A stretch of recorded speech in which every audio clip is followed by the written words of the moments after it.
everybody, and welcome to a brand new episode of the Geek Buddies! Hey! We're back at it again for a fun midweek show, or just past midweek show, to talk about all the things going on in the world of geekery. And look, it's January. There's not a lot going on, but we're going to have some fun today talking about the things that are going on for sure. We're going to hit some trailers. We're going to talk some news about Planet of the Apes. We're going to talk some news as well about the Golden Globes and the SAG Awards, people's reactions to the nominations and the winners and losers and the snubs involved with those things as well. And get into some Captain Planet news, for the love of God. It's a crazy time here on the Geek Buddies, but let's introduce ourselves. I am John Rocha, writer, producer, and host here on the Geek Buddies. I am Michael Vogel. I'm a writer and producer of animated TV shows and movies. And this is Shannon McClung. I'm an animation writer and a television actor where you're going to get to see me next month on the season premiere of Party Down on Stars. Oh, no wonder you were pitching the show so hard. Yeah, that makes sense. That makes all kinds of sense. Shannon did not get the memo about the light blue shirt day, but we're going to power through. We're going to figure this out as we go along for sure. All right, so let's get into these things. The way it works for us is each of us brings up a geek news item. We talk about it amongst ourselves for your entertainment. Then we take a quick break and jump into our main topic. And before we do that, just real quick, big shout out to Carbon Health, who continues to power and sponsor us here on the Geek Buddies into 2023. They've been awesome sponsors of us for quite some time now. Go and check them out. Go to carbonhealth.com for any healthcare questions, concerns, or needs, or download the app to have a doc in your pocket. They got 100 plus locations all over the country, 80 plus locations in California alone. I got very excited. I was driving down Sunset Boulevard the other night, last Friday. You would have thought it was a celebrity sighting the way that I almost swerved off the road to park at a Carbon Health. I wanted to run in and be like, "It's me. I'm a Geek Buddy. I'm a Geek Buddy." My friend in the car wisely told me that maybe I should just keep driving. Why didn't you say so, sir? The Geek Buddy suite is right through here. Absolutely. Taken care of. All right, Shannon, I think you're kicking us off today for sure. Yeah, with some trailers. So our first one actually came out last week, but it came out after we recorded, and It just looks like a blast. So I figure we got to talk about it. And it's the first trailer for Renfield, starring Nicholas Hoult, Nicolas Cage, Awkwafina, and Brandon Scott Jones. This is coming from director Chris McKay, who directed Lego Batman. Yay! And he also directed Tomorrow War. But this looks like a very fun take on some classic characters. What happens if Renfield stays with Dracula until up to 2023 and he realizes he's in a toxic relationship and he has to figure out how to separate him from his toxic boss, who in this case is the Lord of Darkness, Dracula. I'll throw it over to you guys. I think you can tell from my tone how I already feel about this trailer. But gentlemen, what did you all think of our first look at Renfield? Mike? This trailer started and I, A, thought it was a joke. B, thought it was like some weird direct-to-DVD thing. And then when Nicholas Hoult showed up, I was like, oh no, this is legit. This trailer slowly won me over by degrees. Like, I was like, oh my God, this looks so fucking stupid. And then I was like, oh, okay, he's Renfield. Oh, okay, he's in like a toxic relationship. Oh, okay, that's cute. Oh, Awkwafina. Oh, okay, he's going to help her fight bad guy. Oh, this is about Renfield kind of using his power. Oh, okay. Oh, Nicolas Cage is Dracula. All right, yeah, I'll go see it. Like, that was literally the internal monologue for this thing. There's something about the way it's shot. I don't know what it is. There's something about it that looks, I don't want to say low rent, but it looks like... No, it has I think it's an intentional thing. I don't think that like the people making this movie don't know what they're doing, but there's something about it that feels very schlocky B movie. But given the subject matter and given what it's about, I feel like that's an intentional choice. Like, it didn't look like some big budget, big universal tentpole release in the trailer, which is kind of what threw me off at the beginning. But it looks really weird. It looks really funny. I really did love some of the lines with like the group in his self-help group. Like, I thought it was a very, very clever trailer. Like, when I go in and I watch a trailer and in the first like 15 seconds, I'm like, I don't know what this. I don't know if I want to watch it. For it to win me over by the end it's doing something right. So I will be going to see this movie. Yeah. I mean, I loved it. I thought it was great. And you're right, Mike. I think it's a purposeful kind of B movie look to it. You put Nicolas Cage in as Dracula. How can you not default to the B movie kind of approach to this thing? And is very much tongue in cheek, but not tongue in cheek to the point where there isn't a real stakes going on. Because you imagine you cast someone like Nicholas Hoult, who is a damn good actor and can, really convey an emotional journey of a character, and you give him some comedic stuff to do with Nicolas Cage, but there's probably a real exploration of this idea of being in toxic relationships. What's this all about? And certainly we're seeing that now for 3 seasons successfully in What We Do in the Shadows, or maybe it's 4 seasons. It's just so great, that show. And so I'm very curious to see what jokes they're going to make that they don't make on What We Do in the Shadows. What's the approach they're taking in this film? But it looks like a lot of fun. And certainly the support group, that is a new thing, because usually the familiars, Guillermo looks down on the familiars and What We Do in the Shadows. This one feels like he is reaching for some connection here, and all the different people react differently to Dracula, like Nicolas Cage coming in and doing his thing. So I like that you're getting a bunch of different personalities, but overall, this is built on the chemistry of these two, and they look like they have really good chemistry in the trailer from what I saw. So yeah, I'm very excited to see what this is, how this is going to turn out. And the director of the Lego Movie, that's a fantastic film. So I enjoyed that. Well, and also this was based off of an original idea by Robert Kirkman of The Walking Dead and Invincible fame, written by a former Rick and Morty writer. Yeah. Look, I mean, I think the potential for this not to be good is high, but looking at the comedic talent involved, for those of you who have not watched The Great on Hulu, Nicholas Hoult is really, really funny. I mean, we don't always audiences on the large may not know that. Like, they recognize him from his work, in the X-Men movies. He's a really, really talented comic performer. And I think in the wake of the, Nicolas Cage-assance that we've been getting for the past few years, this seems like a role that an actor like him of his legend, of his history, can, forgive the pun, really sink his teeth into. And I will not forgive that pun. Also, the tagline, great tagline, is sucks to be him. I'm like, that is really, really funny. And adding this action component where Nicholas Hoult can apparently eat superpowered cockroaches and get these incredible physical abilities. I mean, I was like, look, this seems like it's going to be a lot of fun. Again, is the potential there for it to be kind of silly? 100%. But I think it looks like it's going to be pretty fun. Well, I think whether the movie's good or not, it's a guarantee that it's going to be silly. I mean, this trailer is like big blinking neon sign being like, we are a tongue-in-cheek ridiculous movie. Now, to John's point, if it also has some emotional stakes and you kind of like really care about the characters, awesome. But I think the silly factor is 100% guarantee. Actual stakes and heart, and if it's good, emotional stakes, not wooden stakes. Oh my God! What is happening? Remains to be seen. Remains to be seen. Stick his teeth in too. Vogel's on board. Come on, Johnny. I don't got one. Up on Dad Joke Island. I do want to say this though.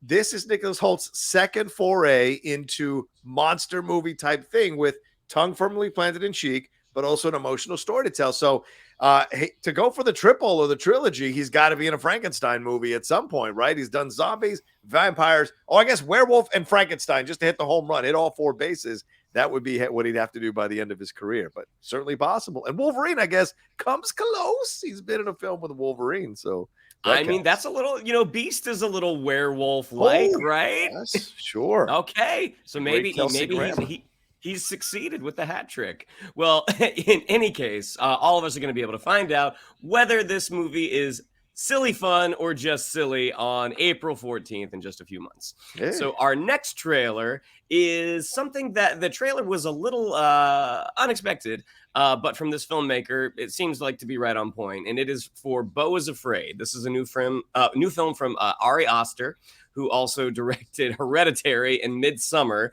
starring Joaquin Phoenix. And this looks like a fever dream type of movie. Has a very impressive cast with Nathan Lane, Parker Posey, Amy Ryan. and it almost looks like I was actually finding myself chuckling a little bit. Now, full disclosure, I am not, as we've discussed, I'm not a big horror fan, whether slasher or psychological. So I have not seen Hereditary or Midsummer. I heard Hereditary is one of the most terrifying things people have ever seen, and Midsummer is like kind of Wicker Man levels of messed up. So I had no desire to watch either of those. Looking at this, I'm like, this is just off kilter enough that I think I might give it a shot. But gentlemen, what did you all think of our first look at Beau is Afraid? Yeah, and just before you get attacked in the YouTube, Midsommar is how it's pronounced, but whatever. I don't want you to get in trouble. But yeah, you're absolutely right. Great cast, Shannon, Patty LuPone, Richard Kind.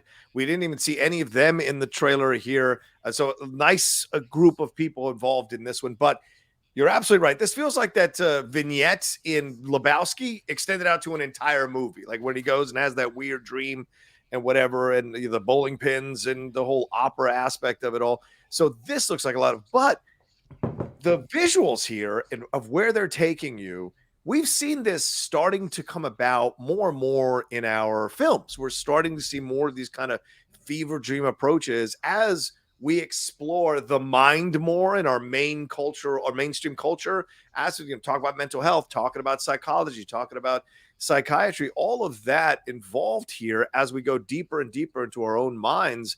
Why not have entertainment that kind of reflects that? And certainly it seems like he's just flying home, but he's got all this shit that happens to him flying home. So is he a guy who's unstable and has these insane tangents in his mind when he thinks about all the possibilities that could happen to him as he goes home? And certainly from the opening of the trailer, it feels like his mom forced his dad to have him, but he inherited some hereditary thing. And so what does that mean? What does that imply? So there's so many meanings, just like his movies, Hereditary and Midsommar. They always have these like hidden meanings or multiple meanings when you're watching his film. So this is exciting. It doesn't feel like a straight up horror, but it certainly feels like a mental horror going on for him as he's experiencing all this stuff. But there were funny moments. So a good balance of both, it seems like. What do you think, Mike?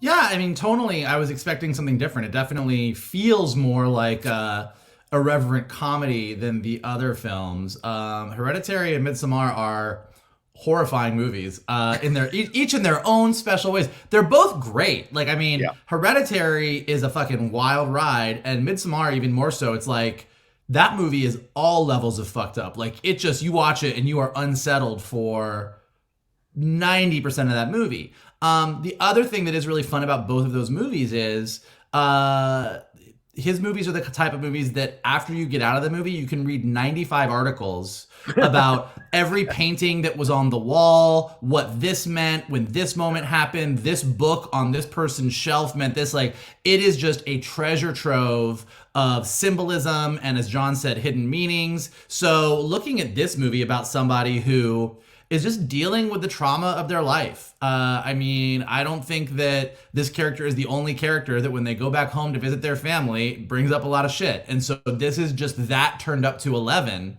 And so I think unpacking all of that and what it means and what each one of these sort of fever dream journeys, hallucinations, alternate realities, like whatever it ends up being, this movie looks like the type of movie that you're going to go see. You're going to come out, you're going to go, that was some fucking shit. And then you're going to go home and you're going to read 95 articles so that you can explain to all your friends what it means when they go see the movie. So I am really excited to be the guy that when someone is like, I saw that movie, I don't know what it is. I was like, well, the houses represented the different phases of his life. And the flat imagery was a reference to, like, I'm going to be that guy. So I am excited to be that guy when this movie comes out. Oh boy, I can't wait. Like again, not being a fan of that type of psychological horror that Ari Aster has done in the past. This one, because there is some comedy. I mean, you see sort of the mental hurdles that we have to go through when we're dealing with our past and with our families. Yeah. So this definitely looks like something that it's definitely something that it looks like I will check out. Did you have something to add, Vogel? I was wondering how much money it would cost to sit you down in the dark and have you watch either Hereditary or Midsommar or both. I mean, I will say this. We have talked about starting a Patreon for quite some time. that could be the upper tier where you get to watch a Shannon McClung watching a horror movie. If you donate at a certain level, that would be a fantastic perk, I think. I mean, God help the lock on the door that you try to engage if it gets to a point where I'm like, okay, I'm done. I think this would be genius. Anyway, I'm into it. All right. I'm into it. You will lose your security deposit. I will destroy that door. Well, Midsommar is coming out just a week after Renfield on April, or as my co-host would say, April 21st. Beau is afraid. Beau is afraid. Yeah. Oh, sorry.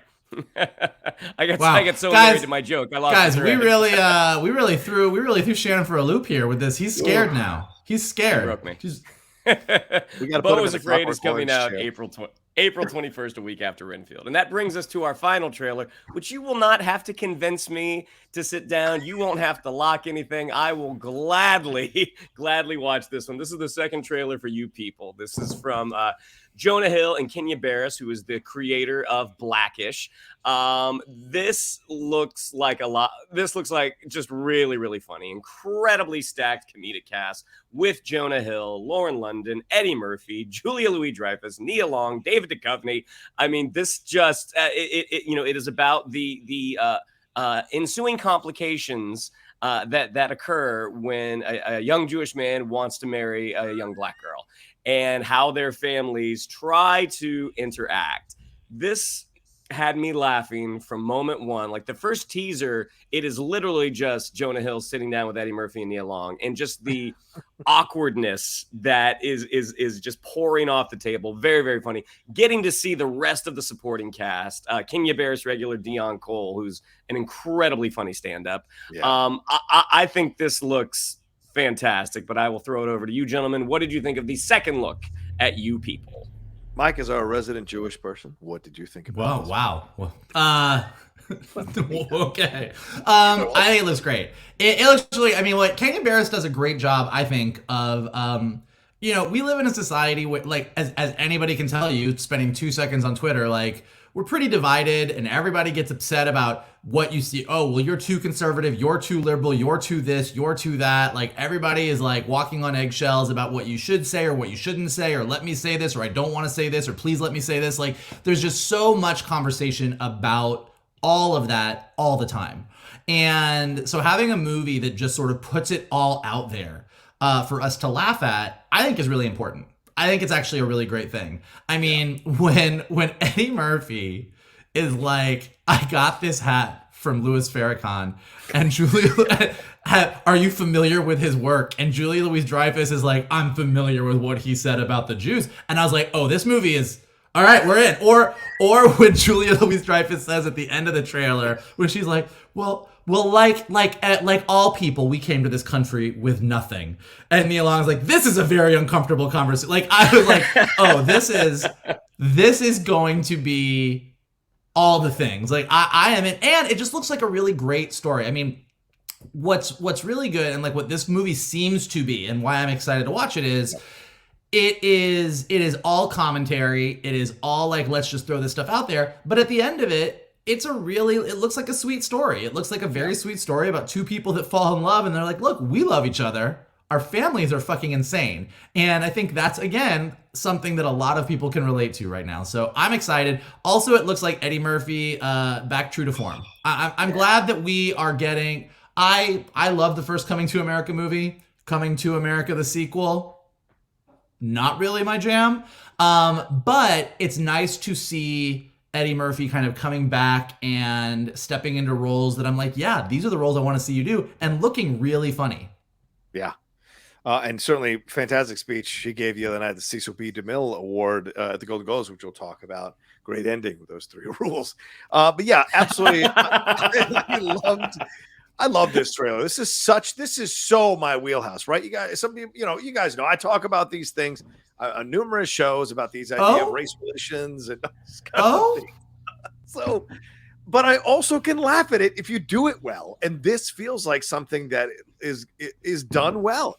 I mean, the chemistry alone between Jonah Hill and Sam Jay as they're going back and forth about the situation about, him, I've never met, and she says, I never met anybody who need to be in a relationship more than Drake, and you do, but it's just hilarious. I want a relationship more than you do other than Drake. And so it was really funny to see these shots being taken, but there's genuine chemistry as well with Lauren London. He's you get that, this is actually a really sweet, they actually really do seem to care about each other and like each other, and that it was an accident and the way it all happened. It's a great story. Then you throw on top of these things something that's going on and has been going on actually for a very long time, the Jewish community versus the Black community, these ideas of comments being made back and forth, that this battle has raged for decades in the world and certainly in this country, and recently with Kyrie Irving saying the things that he said. So this is something that's now on the front page, or has been on the front page recently, with some of the comments and people defending this thing and people going at these things. And so there's a lot going on within both of those communities about how this relationship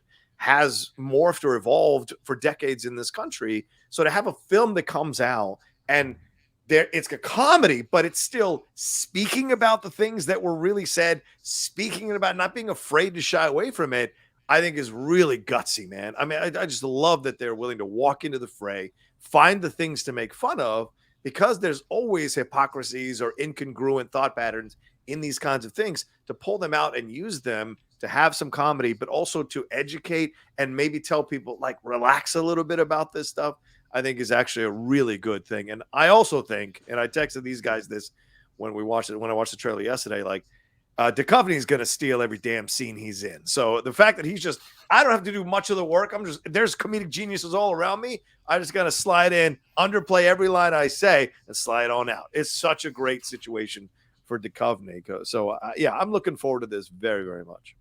Well, and you people. This isn't like 2 weeks. You people will be on Netflix on the 27th, I believe. Yeah. All right. Well, let's take a quick break there now that we're done with all the trailers, and we'll jump into a couple more stories right after this.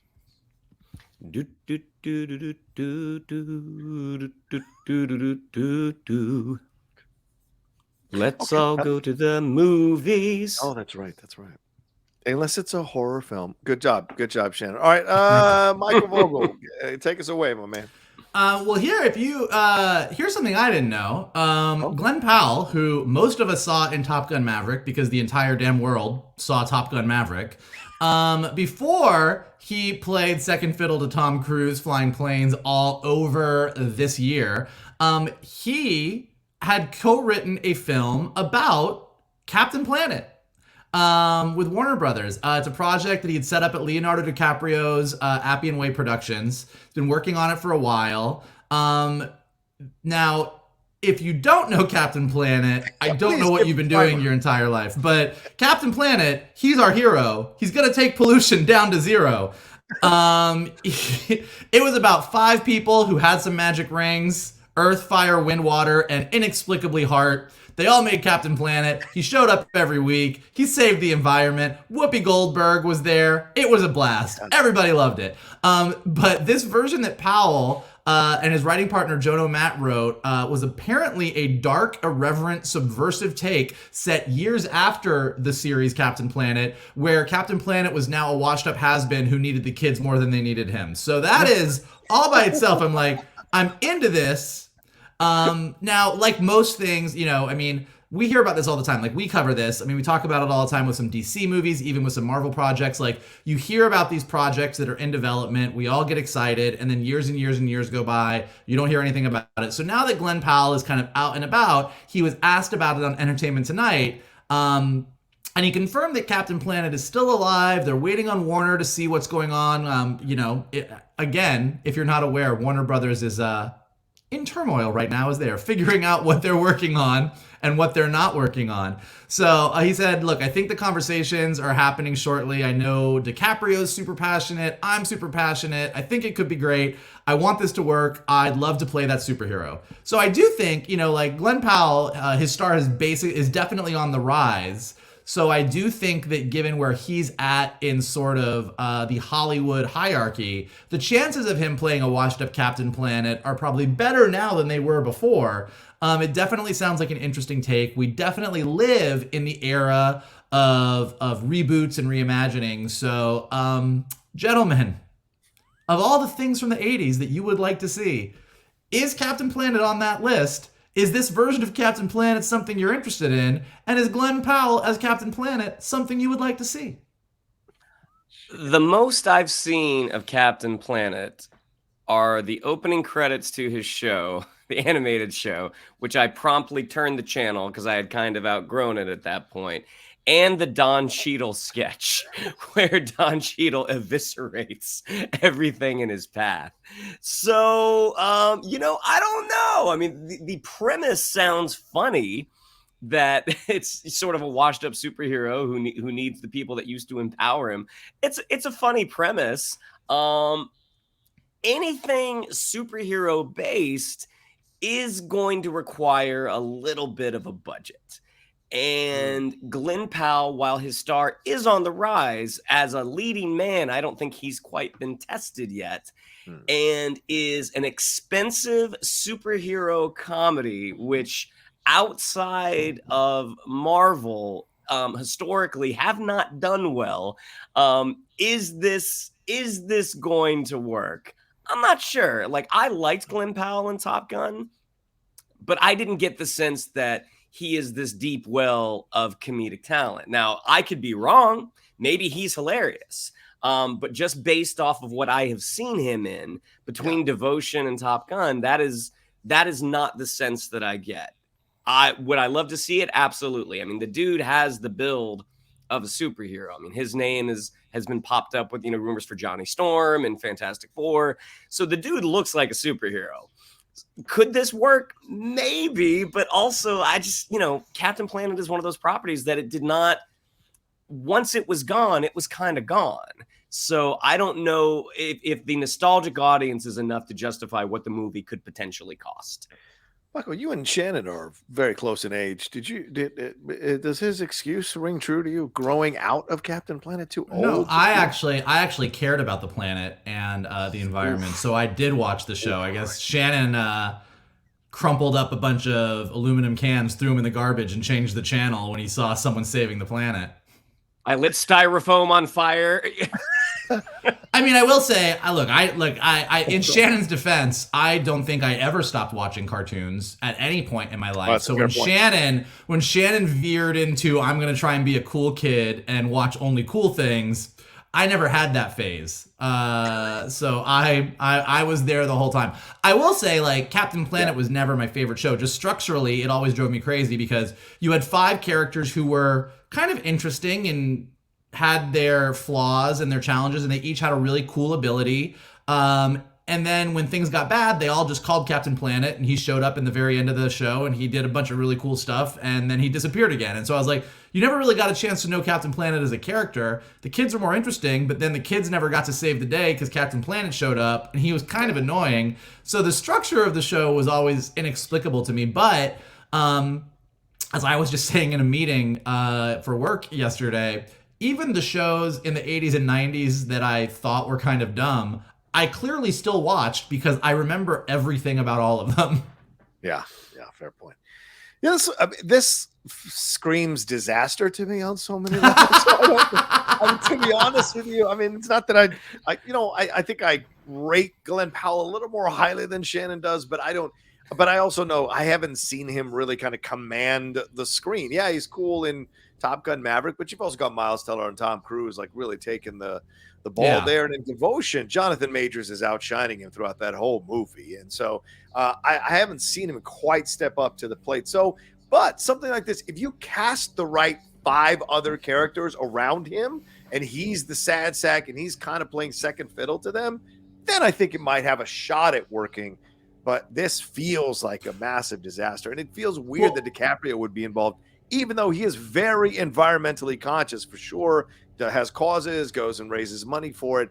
It just seems an odd approach because he's been very clear that he never wants anything to do with superheroes or superhero content. So it'd be fascinating if he was also, just to be really clear, I mean, when you ask, there are so many projects that are in development, and when you have a production company, you have so many projects that you are working on at any given time that when somebody is asked in an interview what's going on with that project, and they say, hey, DiCaprio's still into it, I'm still into it, we're just waiting to hear from Warner Brothers, that doesn't actually mean very much. Right. There's not a lot of anything behind that statement. It's sort of one of those like, I have 5 projects in development right now with the studio that I work with, and if you ask me about any of them, my answer would be like, yeah, they still seem pretty passionate about it. We're really excited. I would love to make that happen. Yeah. I don't know that any of them are going to, and that's as much information as Glen Powell seems to have. Yeah, I think Rogue Squadron is in that conversation as well, from what I understand. All right, let's take a quick break, and then we'll jump into our third topic. We'll see if Captain Planet ever sees the light of day, but we'll get to our third topic right after this. If I only knew the theme to Captain Planet, I would hum it right here. Gonna take pollution down to 0. Wow, that's good. That's good. I like that. All right, let's move on to another franchise here, and that is the Planet of the Apes franchise. I mean, I'm saying the Captain Planet burgeoning franchise, possibly, but this is the Planet of the Apes franchise here. This exclusive was dropped just a couple days ago on Deadline and other outlets that William H. Macy, that's right, William H. Macy, the dapper, debonair William H. Macy, will be rounding out the cast for Kingdom of the Planet of the Apes that is already starring Owen Teague, Freya Allen, and Peter Macon, and it is being directed by Wes Ball. Now, the Wes Ball aspect of it all, I'm not a Maze Runner person, but certainly that mouse thing that he released, the 9 minutes he released that they ended up scuttering, looked pretty awesome. So the fact that this is his next project and they're handing him this idea of bringing this forward, and this is a few years after the last one, and I mean it has been 5 years or 6 years now that we're in 2023 since the last Planet of the Apes installment, but in the actual franchise itself, timeline wise, it has been a few years since the last film as well. So what condition do we find the planet in? What condition do we find the apes in, the humans in? So a lot of questions about where we're walking into, and kind of like Transformers, in essence, kind of soft, maybe possibly rebooting itself with the most recent installment coming up soon. You're getting this feeling that they're kind of doing a semi kind of soft reboot of it all by eliminating all the actors from before and starting over again with a bunch of new actors, but staying within the timeline of the world that they've been establishing since the James Franco Planet of the Apes one, I think in 2011 or 2009. So, gentlemen, what are your thoughts on the idea of William H. Macy coming into this? Remember, he just finished Shameless, 11 seasons on Shameless. And certainly an actor with much renown. But what do you think about him stepping into the role here? Do you like his element, or his energy rather, coming in to be a part of this franchise in this film? I mean, the previous 3 films, they've done a really good job at casting, the human characters to really kind of anchor the film, even though the apes are the stars of those movies. I mean, but like with James Franco, to Jason Clarke and Gary Oldman, to Woody Harrelson, like they've always had really, really strong actors. And William H. Macy is right there. I mean, this is a leading man. This is a guy who has done this before. He's an interesting character actor. You've seen the breadth that he can play, and going forward in the story where we left off with War. What's going to happen? Like, are the humans all continually getting kind of slower, in terms of their intellect? I mean, it's an interesting premise, and he's an interesting leading man. I think it's more going to go to what you just talked about, John, which is the Wes Ball factor. Now, I am also like you. I've seen a little bit of the Maze Runner. Not really my thing. But it got enough of an audience to what they did, 3 of them, I think. Yeah. So it's interesting, and because I don't know if this deal was kind of in the works before Disney acquired Fox, but Disney definitely understands the value in this particular franchise, and one would hope that they are treating it well, because they've seen what has happened if you rush certain aspects of a franchise, and the fact that they have taken this long to kind of do that next chapter. I mean, I like the whole recasting. I mean, because if we're literally doing this history of the apes, and so naturally the older characters would die off, and we're now going to see their kids. So I think as a concept, it's interesting. Okay. Mike, what are your thoughts on that? Yeah, I mean, from a recasting standpoint, there's nobody to really keep. I mean, Andy Serkis is really the only one that would matter, and his trilogy, Caesar's trilogy, sort of ends with War of the Planet of the Apes. Like literally, like he's Moses. He doesn't get to see the Promised Land. Like that's how the trilogy ends. So there's not, and in each of the movies, the humans have never really been the connective tissue at all. It's always a new sort of human thing. So none of that seems weird to me. I think William H. Macy sounds great. It is really, the Planet of the Apes series is so funny because I think that the Planet of the Apes, the new Planet of the Apes trilogy is a trilogy that people sleep on all the time. I like that. It's a trilogy that has no right to be as good as it is. I remember when Rise of Planet of the Apes came out, it got dropped in August, whatever year it came out. We all went to go see it at the ArcLight. And I was assuming that it was going to be, I love the Planet of the Apes movies, the old ones. This will be fun, but it's probably going to be horrible. Because when you drop a big movie in August in the summertime, usually that means, we knew it wasn't great. Let's just see what money we can get for it. And the fact that that movie was so good blew me away. And then the fact that Reeves delivered like this trilogy that was just absolutely spectacular. I mean, I think it's like, I think it is a A+ trilogy. Now, going into like brand new director, a few years later, what is this going to be? It's like, this was a trilogy that I never thought was going to be as good as it was going to be in the first place. So I'm kind of like, all right, let's see what happens. Like, if you totally whiff the ball, we still have this amazing Reeves trilogy. We have these amazing movies that completely kicked ass. But I think Planet of the Apes as a concept really just does have this staying power. It's something that we've always found interesting. The original movies, you got way more movies out of that than you should have. And we've always kind of loved it. The less said about the Tim Burton reboot, the better. But what's interesting and what I'm kind of intrigued by, and it'll be interesting to see, like, I think it's in the first movie in Rise of Planet of the Apes. They do mention that there is a spaceship that went into space that did disappear and they don't know what happened to it. So there was always sort of this promise that at some point we were going to kind of catch up to what the original Planet of the Apes story was. So what I'm curious about with William H. Macy, kind of to Shannon's point, and actually any of the human characters in this new movie is, are we going to sort of still kick that down the curb and just tell more stories about the ape civilization rising as the human civilization kind of falls apart? Or, you know, you look at William H. Macy and you're like, you have a little bit of a Heston look to you, maybe. Like, are you gonna play an astronaut? Like, are you gonna be the guy that, like, this spaceship lands and we get to see where the ape civilization is, but we've watched it all happen with this first trilogy. So I get really excited about it. Like, I'm setting myself up, because I'm also not necessarily a Maze Runner person, setting myself up to be disappointed. But I love these movies so much, including the original ones when I was a kid. I just loved the concept so much that I would love to see where this goes. I would love Disney to sort of take this and run with it and it become like another one of their major franchises. Like, I'd be down for a Planet of the Apes Disney Plus TV series. Like, I am on board for more apes. So I'm very curious and cautiously excited, even though I know I'm probably going to be mad at myself for being excited. Yeah, it's interesting. Yeah, I agree with the whole recasting thing as well that you brought up, Shannon. And I'm looking forward to it because I wonder what role Macy's going to play. Is he going to be the lead?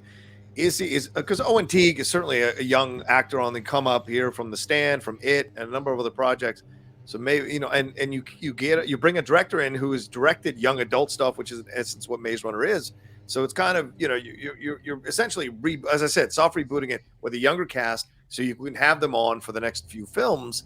So what do you do with Macy? Is Macy like the grizzled vet that's still alive that remembers what happened with the apes before? Is he going to be a mocap? Is he going to play an ape? I mean, someone's got to take the place of Caesar.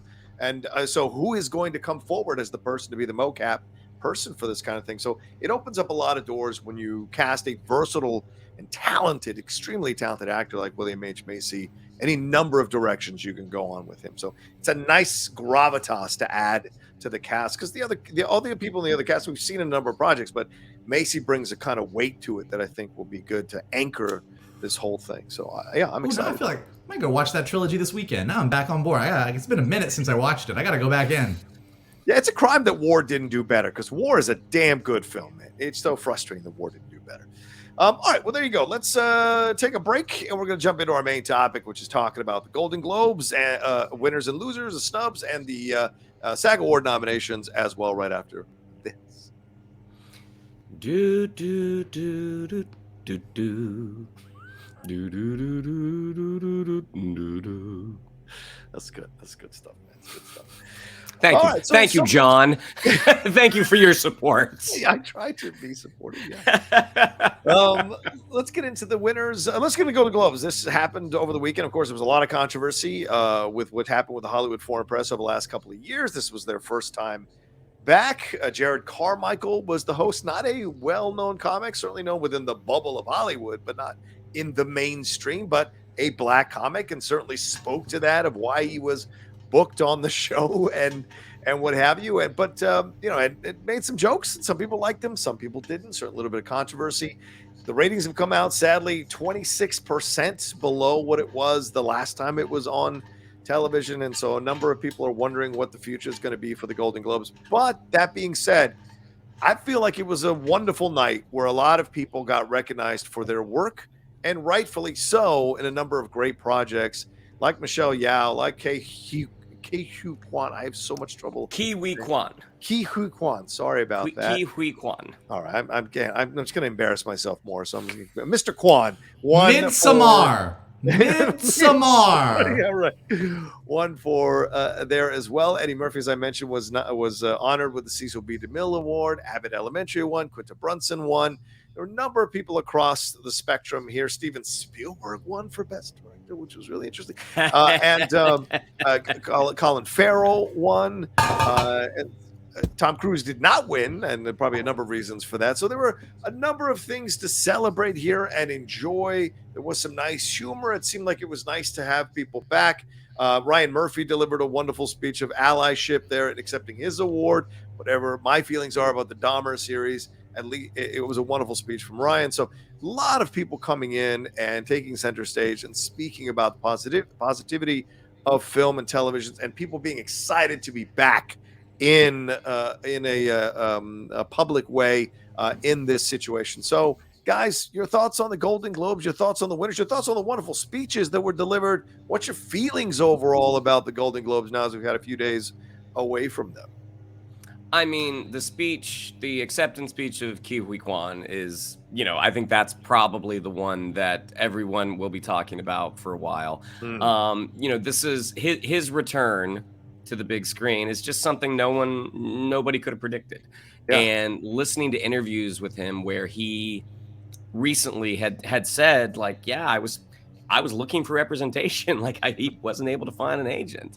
Yeah. And he got hooked up with someone. Within 2 weeks, they got this call about Everything Everywhere All at Once. And, like he has a couple of acting projects lined up afterward. He's going to be in a Disney Plus series coming out soon called American Born Chinese. But just and watching... Loki. And Loki season 2. And Loki season 2. Right.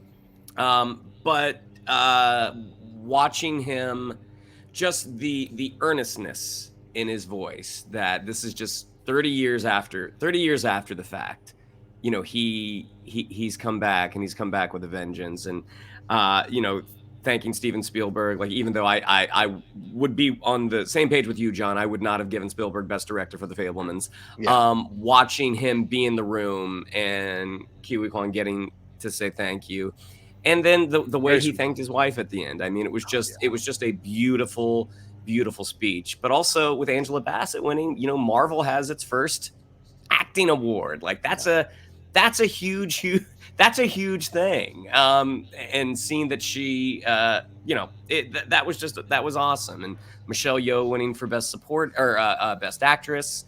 I mean, I'm generally not an award show watcher, but looking at the winners, looking at the people who won, it did make me really happy. But Ke-Huy Quan is definitely the top of that. Yeah, Mike, I mean, people have been going at award shows now for the last few years. It's been the mainstream thing to bash them. It's a bunch of millionaires giving each other trinkets and whatever. But when you see these speeches, when you see the genuine emotion of these speeches, Michelle Yeoh talking about how when she came to America as an actress, they said you're a minority, and she was like, "Oh, I don't think so. Have you seen Asia?" This idea that having to confront these things, and oh wow, you speak English so well, and she made a joke about learning the language on the plane ride over. So these are these things that they're confronting and they're speaking openly about in ways that they couldn't before. And then you look at Ke Huy Quan and the things that he said, talking, and it was if you're an actor, you know what he's talking about. This idea of like, just because people have you in their minds for one role, it doesn't mean you consistently worked for the rest of your life. You still have to struggle, and new executives come in and don't know your work, or you haven't been around for a bit, so why would they cast you? So there was so much in these speeches that I think were genuine and heartfelt and touching, and so I think it kind of pushes away that narrative a little bit that it's just a bunch of millionaires handing each other drinks, because a lot of people in the room are not millionaires. So what did you think about the Golden Globes and the speeches and the overall reaction to it? Yeah, I mean, look, I like the people who are always like, oh, it's a bunch of millionaires giving each other awards and pats on the back. I'm like, yeah, sure, you're not wrong. I mean, sure, not everyone in that room is a millionaire, but yeah, there's a lot of people in that room that have a ton of money, but they're still doing work. And no matter if you have like $5 in your bank account or $5 million in your bank account, it's nice to be told you're doing a good job. So like, the movie industry, the television industry, the entertainment industry at large, like, whatever you do in your life, chances are you're enjoying some TV show or some movie, and like, so the people that work on those things getting recognized for what they do, like, people who get mad about it, I'm like, don't watch it then. I don't know what to tell you. I had a blast. I thought it was great. My favorite part about the Golden Globes specifically is that everybody gets wasted. That's really the best part about the Golden Globes, because they're all sitting at those tables, they're all drinking the whole time, so you can just really track the night by watching all of the presenters and everybody getting their awards, getting drunker and drunker. Mike White's acceptance speech for White Lotus was at least a bottle of champagne in. I was like, this is great. So I like, that's one of the things like with that is very, very enjoyable about the Globes specifically. I mean, Shannon said it. I mean, just kicking off the night. I mean, Ke Huy Quan was like the very first award. And yeah, the guy who played Data and Short Round getting to come up on stage talking about his experience and getting to look at Spielberg in the audience and be like, this was great when we did this, and now look at me here. You're like, that was great. Followed up immediately by Angela Bassett winning, which is like, oh, holy shit, that's awesome. Like, regardless of whether or not Wakanda Forever surpassed Black Panther or not as far as quality, her performance in that movie just was like out of control. And so the fact that she got recognized for that, and then I think much like a sports game, I've heard, things are not always fun when it's a blowout. When one thing takes everything and you're just like, okay, whatever. And I think the Globes were really great because it really was evenly balanced. I mean, Everything Everywhere All at Once between Ke Huy Quan and Michelle Yeoh definitely recognized. But Banshees of Inisherin got a whole lot of love, and then even though Spielberg getting Best Director for Fabelmans might not have been my choice, I thought his speech that he gave about how long it took him to be ready to make this movie that was very personal was a great speech. I mean, him kind of standing at like the maybe the director of our generation, kind of standing up and saying, look, all of these things I dealt with as a kid, there was a little bit of it in Jaws. There was a little bit of it in this movie. There was a little, I touched on it, but I never faced it head on. And it wasn't until the pandemic that I was really ready to tackle this movie. And it is a very personal movie. Like, I think The Fabelmans is interesting because, and Shannon and I and our friend Blue all saw it together, and we're all big Spielberg fans. I don't think that it rises to one of the greatest Spielberg movies ever made, but I think that if you are a lover of Spielberg and you're going through his films, you kind of have to watch Fabelmans because it is this is how I became Steven Spielberg movie. And I kind of feel like he won because we're giving Steven Spielberg an award and be like, buddy, you made a lot of movies for us in the past 30 years. You cast Ke Huy Quan. You did a lot of really good stuff. Congratulations. On the TV side, like White Lotus being recognized, Elementary being recognized, totally made me happy. I think those are two of the best shows of the past couple years. So, and to your point, John, the diversity of it all. You know, like it really does feel like we are finally, the Hollywood Foreign Press had a lot to make up for as far as diversity went. But I think that looking at the spread of winners across the board, you were like, yeah, this is kind of how this should look. This seems more correct to me. Yeah, I thought so too, and it was nice to see that people were very like even Guillermo del Toro winning for Pinocchio, which by the way is incredible. If you haven't watched that on Netflix, ladies and gentlemen, please take your time and watch that movie. Except for the songs. Oh, Jesus Christ! You're the only person I hear talking. I know. Look, I love the movie. I love even more that Guillermo del Toro stood on stage and said animation is a medium, not a genre, which is my favorite thing that he said. But yes. Yeah, exactly, and I agree. And I thought it was a great moment for him to be able to say that and also playfully talk about how everyone is drunk and everything.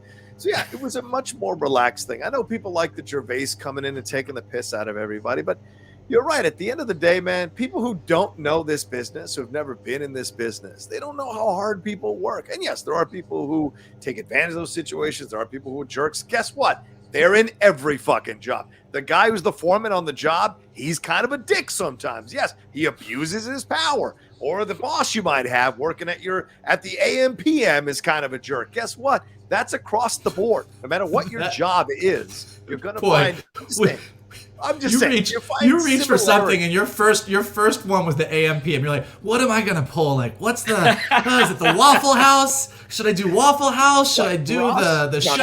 AM PM. AM PM. I'm not saying That's shit it. about the Waffle House after the fight. No thanks. I'm staying away from that. I don't want a chair across my face. But you see this, the whole thing.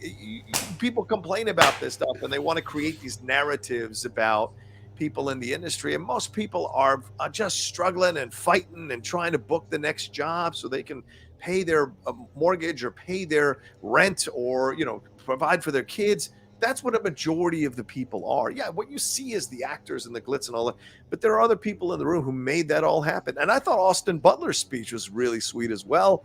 People making jokes that Elvis is still in possession of him with how he's speaking. But for real though, he got up and he was like, "Ladies and gentlemen, I'd like to thank y'all for this award." And I was like, "Wait, I thought, is that?" I was very confused. He's from the South, Southern California.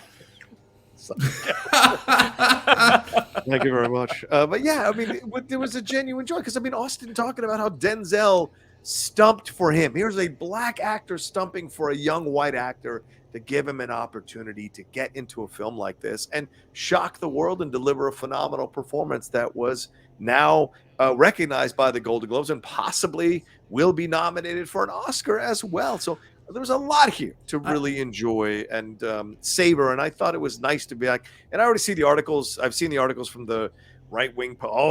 Woke Golden Globe sinks ratings, blah, blah, blah. It has nothing to do with being woke. But it was because you know what's so dumb about that?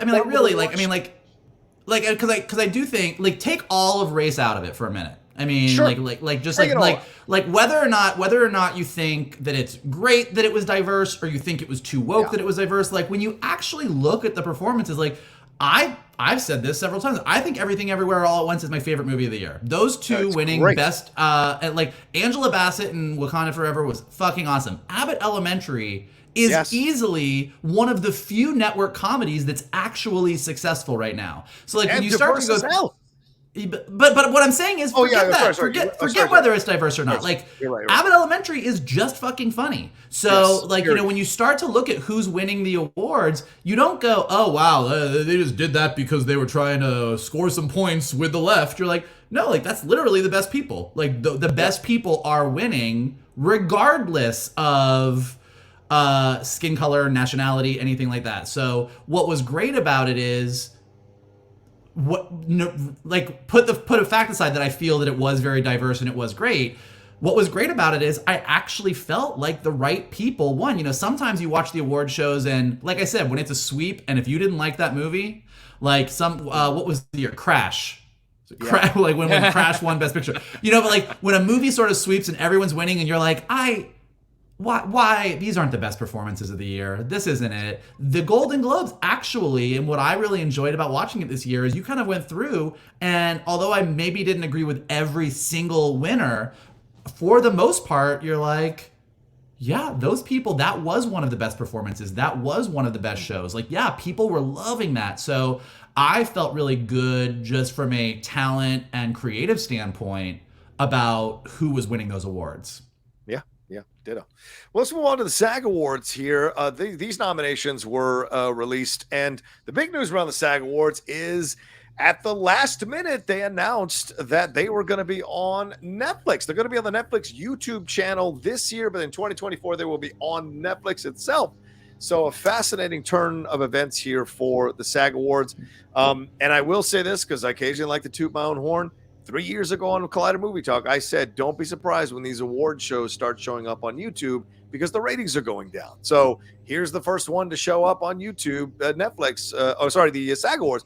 Don't be surprised if the Oscars down the road ends up on ABC's YouTube channel or something like that. I'm just putting it out there, or a streaming. I don't like to toot your own horn, Rocha, but in the past, haven't you been a celebrity spotter for the SAG Awards? I have been, but I'm telling the truth. I loved being a part of the SAG Awards for a while. It was great. It was a nice little paycheck. The SAG Awards was the first time that I got to walk a red carpet. Oh, see, there you go. As a PA in a tuxedo who had to go get George Clooney and bring him inside. Mr. Clooney, you have to come inside now. That was my big moment. What's that? Oh, okay. Smooth little Clooney with his Nespresso. That's right. But anyway, so it's a good news for the SAG Awards. They're going to be on Netflix. We'll see if this increases the viewership, increases the attention for the show in 2024. But I think this is the beginning of a trend of this happening.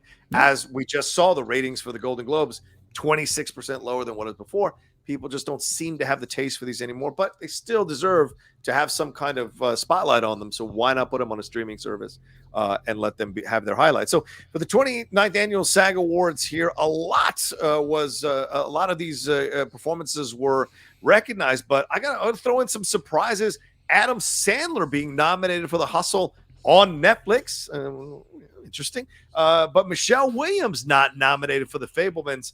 This is her peers. The SAG Awards not nominating Michelle Williams. I'm on record as saying that to me that was a cartoonish performance in The Fabelmans, and so I'm okay with her not being nominated, but I think it says volumes that the SAG Awards did not nominate her performance, and the other critics services or other critics organizations have. Hung Chow got nominated for The Whale. She totally deserved it. Stephanie Hsu got nominated for Everything Everywhere All at Once. I thought was great as well. Babylon got some love for ensemble. What am I? I still have yet. Sorry, I literally just finished watching it when I started it last week. That movie is Babylon. Hey, how?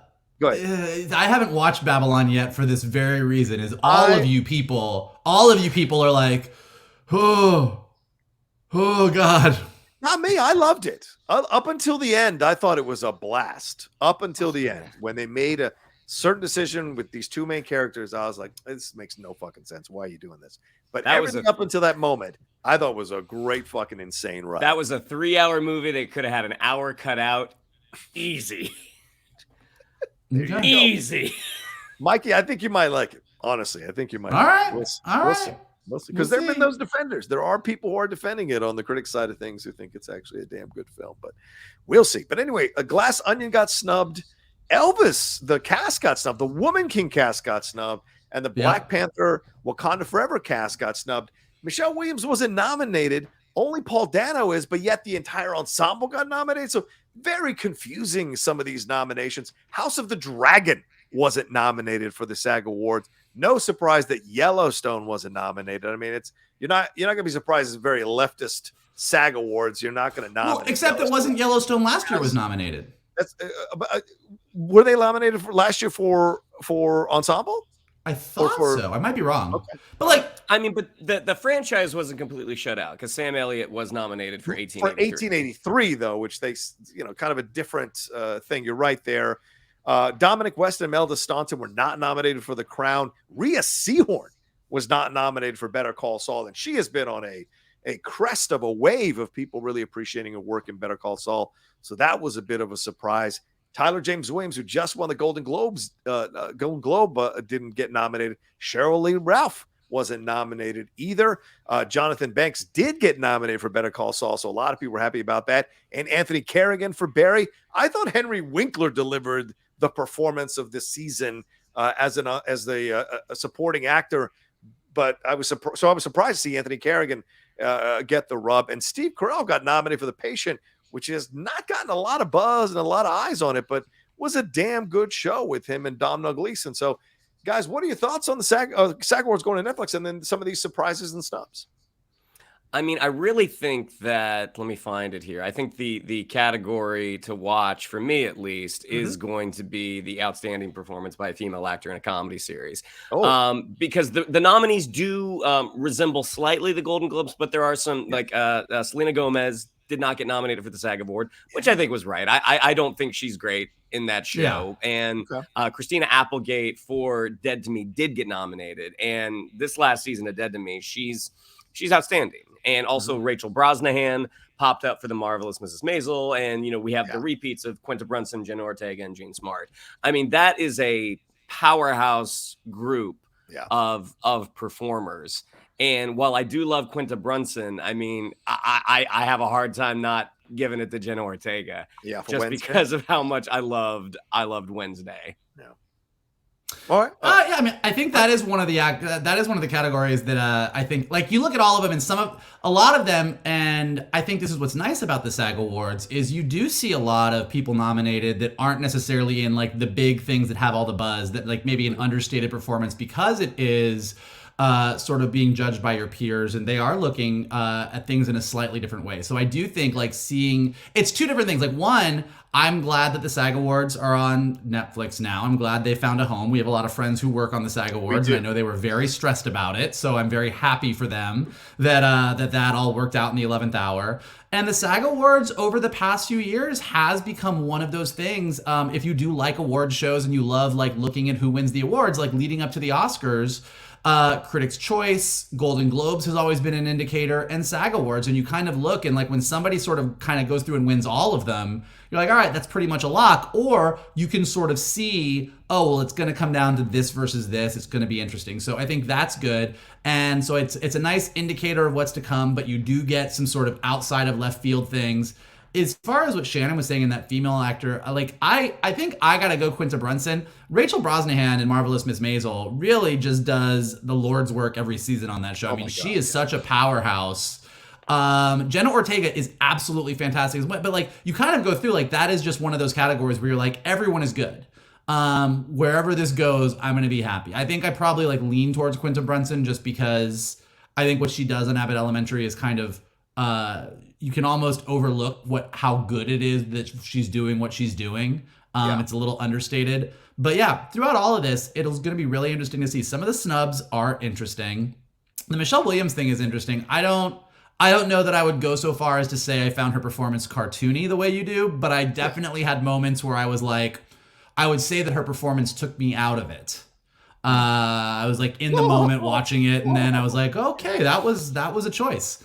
I love award season. So the more award shows, the better. I love talking about this and seeing who won this and who won that. And like we were saying with the Golden Globes, I love a good acceptance speech. When someone gets up and just thanks a bunch of people and then walks off stage, I'm like, well, okay, you kind of wasted your time. But like when you get up there and you really swing for the rafters in your speech and you knock it out of the park, I get very excited. I love a good speech. I mean, to me, it's like, you're looking at the two things that I have is I don't know the bias against Tom Cruise. I really have a hard time with that sometimes. And to see the SAG Awards, look, Adam Sandler was fine, good in Hustle. Uncut Gems is the performance you nominate for, right? I thought he was good in Hustle, certainly very moving. Had some great. He's a good actor, really good actor when he does drama. But this is what Tom Cruise did in Top Gun Maverick is something that deserves much more recognition. That it's getting much more love than it's getting, and to lock him out by his own peers, I just think is a bit unfair, you know. And it is a bit frustrating to look at the situation and see that happen. And when you look at outstanding performance by a cast in a motion picture, how is one person nominated? But the Fabelman's in there, the Woman King is not in there, Wakanda Forever's not in there, Elvis is not in there. You know, to me, there's just it's just like I don't understand how you make that kind of decision when you're looking at this thing. So it is frustrating. You could even really knock Babylon is 3 or 4 people, and so you're just like, okay, well, are those 3 or 4 people really better than what you saw in some of these other movies? So it just is a little bit frustrating when you see some of the bias here. It's a volume argument with Babylon. Yeah, right. There's You're just getting so many a lot of people. performance. Like everybody was in there. Yeah, like Dune's gonna get nominated for best ensemble. Yeah, go ahead. So 2 things. One, I mean, I think that when it comes to outstanding ensemble, that is a very broad category. I think no one, including the people that are voting on the SAG Awards, know quite what to do with that. Like, you're basically saying, well, we need a best picture and a best TV show category, but we're not going to do a best picture and TV show because we're just acting. So it kind of ends up being ensemble. But what does that really mean? Like, what performances are weighed more than others? Because look, Fabelmans is a great ensemble cast. Like, there's a bunch of really solid performances. There's a couple less good in there. But I don't disagree with you that I think Woman King is a fucking kick-ass ensemble cast. Like, so it's hard to say. So that one's always a little bit like, okay, well, all right. To your other point, I will just say I love Tom Cruise. I think Tom Cruise is amazing. I think he is one of the few remaining out-and-out movie stars that we have in movie. Like, the dude can open a movie. The dude can jump off a cliff on a motorcycle. He can do all the things. I love Top Gun Maverick. I thought it was great. I do think it's a great movie. I don't know that Tom Cruise is doing anything in that movie that he hasn't done in every other. Like, he's very charming, but like, I wouldn't say like rip the green screen down, Johnny. I don't know that Tom Cruise is stretching his acting chops in Top Gun Maverick. What is Adam Sandler doing in Hustle that he didn't do in Uncut Gems? I'm not talking about Adam Sandler. I'm talking he's the one that might have taken the spot that Cruise could have gotten, is what I'm saying. I think that if you took Adam Sandler out, there are multiple performances that I would put in as the best singular performance of the year before Tom Cruise in Maverick. Wow. That is just... and I loved it. Like, I think, but it's like, it gets to one of those things. No, it gets to one of those things where you're like, did Tom Cruise understand the assignment? 100%. Did he do 100% exactly what you need to do in that role? Yes. Did he do it with charm? Did he make you love Tom Cruise all over again? Did he like, is he part of the reason that movie is like a box office juggernaut? All those things are true. Well, but I mean, it's a well-written movie. It is a well-directed movie. That film made $1.5 billion. The main reason, number one. He is one of the big reasons, for sure. Devotion had just as many fighter jet fucking scenes in that movie. It didn't make okay. I'm just saying. I don't think you switch out Tom Cruise for Glen Powell. Devotion makes $1.5 billion. Yeah. There's a nostalgia factor. It's not as well written of a film. You're right about that. So the writer had something to do with it. Well, nice for you to give them some credit. The number one reason. It's not like, my point is, you gotta go see this movie. It's so well written. You gotta go see this. 1.5 billion. Come on. But my point is, there's a give and take. Like, the best performances of the year are absolutely due to the performer who performed them. That's why they're the best performer of the year, the best actor, best actress. But you need great material that really lets you feature what you can do. Like, I agree. So, you can be the best actor or actress in the world and go in and do a role that's kind of like, all right, well, that was good. Or in the case of Tom Cruise Maverick, you did exactly what you're supposed to do. That's not a role that features extreme acting prowess.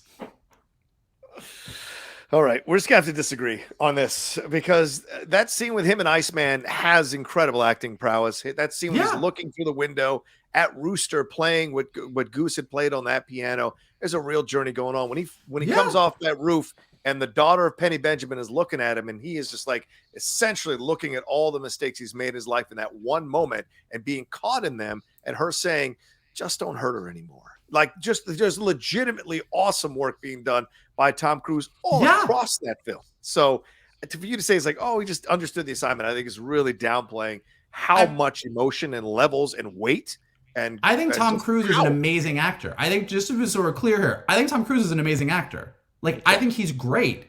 I think he's great in almost everything. He's one of the few people that, like I said, he's a true movie star in the fact that he always brings something to the screen. Like, there's a reason that we all have gone to see Tom Cruise movies for the entirety of our lives. Like, he is magnetic on screen. He is great at what he does. That doesn't mean that he is doing what Brendan Fraser did in The Whale, or Colin Farrell did in Banshees of Inisherin, or even what Austin Butler did in Elvis. Like, there are certain roles where actors just get to, like, really push the boundaries of what the craft does. And I don't think that Tom Cruise Maverick as a movie is a movie that is pushing the bounds of acting in general. It has great performances in it. Top Gun Maverick, not Tom Cruise Maverick, but I get your point. I mean, it's basically the same thing. It's the same thing. Oh, he was the selling point. All right, that we've settled. All right. Anyway, you're just chipping away at your own point here, Mikey. Oh man. Anyway, fair enough. We've gone over time, so let's end this show. But yeah, good conversation, guys, and for all of you, of course, love to hear your thoughts as well on all the topics we talked about. Shannon, what do we have to tell them? Yeah, if you'd like to follow us on social media, on Twitter, it's at @geek_buddies, on Instagram at @the_geek_buddies. If you'd like to follow me on social media, on Twitter, it's at Shannon_McClung, on Instagram, it's Shannon the Geek Buddy. If you would like to follow Mr. Vogel, it is at MKToon. If you would like to follow Mr. Rocha, it is at The Rocha Says. Mikey? Well, if you like Tom Cruise, or if you just think he's Tom Cruise, we clearly cover all opinions here on the Geek Buddies, and here's what you can do to help us continue to do what we do. Hit the like button below, subscribe to Johnny's Outlaw Nation page, leave your comments below about Tom Cruise's performance in Tom Cruise Maverick. And if you are listening to us on podcast, definitely leave us some stars, definitely leave us some comments. It helps us go up in the rankings. And as always, the best thing that you can do is retweet this video, post it on your socials, send it to your friends, and tell them to hang out with your buddies, the Geek Buddies. Boom. And of course, big shout out to Carbon Health, who continues to power and sponsor us here into 2023. Thank you to them. And please go and visit them for any of your healthcare questions, concerns, or needs. They've got great COVID testing. They sell the COVID testing packs for you to get. Look, the numbers are going up in certain cities, so you got to take care of yourself. Go and check them out at carbonhealth.com or download the app to have a doc in your pocket for all those moments when you have a heart attack because your best friend has the wrong opinion about a great actor. All right, y'all take care of yourselves. Be well, and we'll talk to you next time with another brand new episode of the Geek Buddies!